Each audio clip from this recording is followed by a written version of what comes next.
Well, we're back again. Let's talk about financing our deals in Canada. As we know, the banking industry has become harder and harder to get some information and to get financing, and this has caused many problems with investors. So we now have to think outside that box, or think outside the norm of our conventional banks. Yes, we'll talk about banks, what they land, the new criteria and everything, but what I'll work with you guys on is, well, how about dealing with mortgage brokers? I mean, mortgage brokers are the one that will find us money, and some of them are good, some of them are bad. So we are going to, well, in the previous section, or next section, we're actually going to talk about how to find the good ones. But what I want to talk about is, what does it entail? What are their fees? How do they charge? What to be aware of, and so on. We're going to get into hard money lenders also. I think this is a key to your success in real estate, to have the proper hard money lender groups and where to find them. What do those hard money lenders charge? What do they expect in return? What's their guarantees?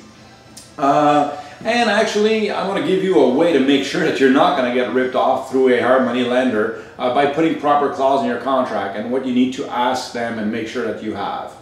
We're going to talk about home equity lines of credit. Should we use them or not? Some people say, yeah, I get a great rate. I'm paying like 2.95 or 3 or 3.5%. But most high-end home equity line of credit are secured by a mortgage, and mostly it's on your house. I have a challenge with this. I will always say, yeah, you could, give your house as a guarantee, but why would you want to do this at the start of your real estate career? It's funny, people say, Mark, you've been, talking about credit cards and all that. I actually prefer to use a credit card, a cash advance on my credit card, or those little checks they send you in the mail saying, hey, listen, you can use our checks to buy about anything. And I'd rather use that, which is completely unsecured, than to use a line of credit. And what I mean by this is that, people say, well, credit cards, the rates are 18%, 18, 19%. You're absolutely right. TD, just to give you an idea, TD Gold card, the card that I had about 2 months ago, was at 18.9%. I turned around about a month ago and I called them up. I said, listen, I want a different card. And actually TD has a great package, an emerald card at, I believe it ranges from 6.2 or 6.9 to 8.9%. And guys, it's not an offer. It's a long term. That's the rate of that card. So just by changing cards, sometimes you'll go from an 18% to a 6.9%.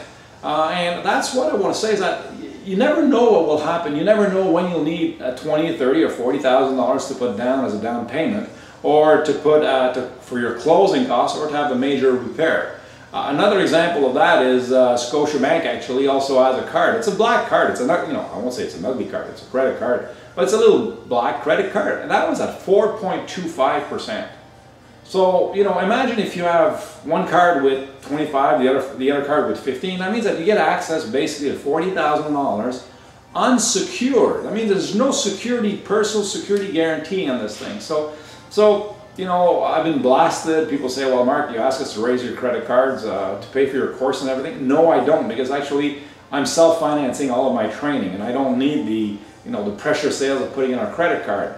But somewhere, somehow, you will need that cash, and you will need $30, $40, $50, $100,000, and there's nothing worse than having to go to a bank and ask for that money, especially in times that we have right now.